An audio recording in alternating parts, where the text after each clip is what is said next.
সুপ্রিয় শিক্ষার্থী বন্ধুরা, আজকে আমরা শিখব কিভাবে একটি বিশেষ পরিমাণের কোণ চাঁদার সাহায্যে অঙ্কন করা যায়। তো আজকে আমরা যে বিশেষ পরিমাণ কোণ আঁকবো সেটিকে ধরে নিলাম 120 ডিগ্রি কোণ, অর্থাৎ আজকে আমরা 120 ডিগ্রি কোণ আঁকবো। তো শুরুতেই আমরা একটি চাঁদা নিয়ে নেব, তারপর আমরা একটা রেখা অংশ এখানে আঁকবো। একটা রেখা অংশ আমরা এঁকে নিলাম এখানে। এখন এই রেখাংশটাকে আমরা মানে অ্যালফাবেট দিয়ে অর্থাৎ বর্ণ দিয়ে কি করব, আমরা এগুলোকে লেবেলিং করে নেব। তা লেবেলিং করছি, আমি একটু ফরম্যাটিংও করে নিলাম, লেবেলিং করে নিচ্ছি। আমি ধরে নিলাম যে এই প্রান্তটার নাম আমি দেব এ। এই প্রান্তটার নাম এ না, এই প্রান্তটার নাম আমি আসলে দেব বি। এই প্রান্তটার নাম দিয়ে দেব বি, আর এই প্রান্তটার নাম আমি দিয়ে দেব সি। এই প্রান্তটার নাম আমি দিলাম সি।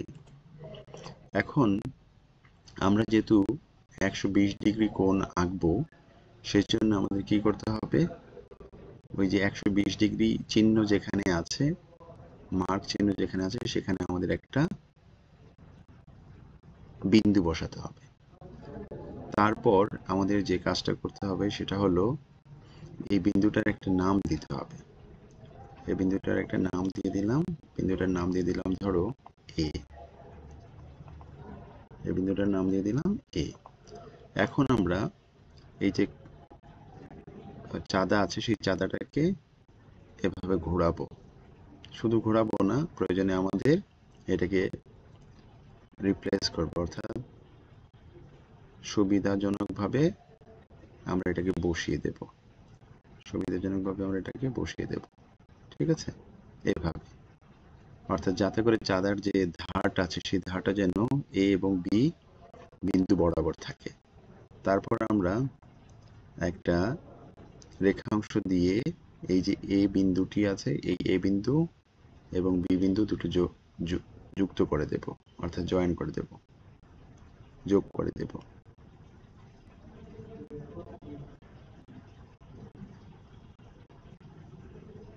আচ্ছা, যুক্ত করে দিলাম।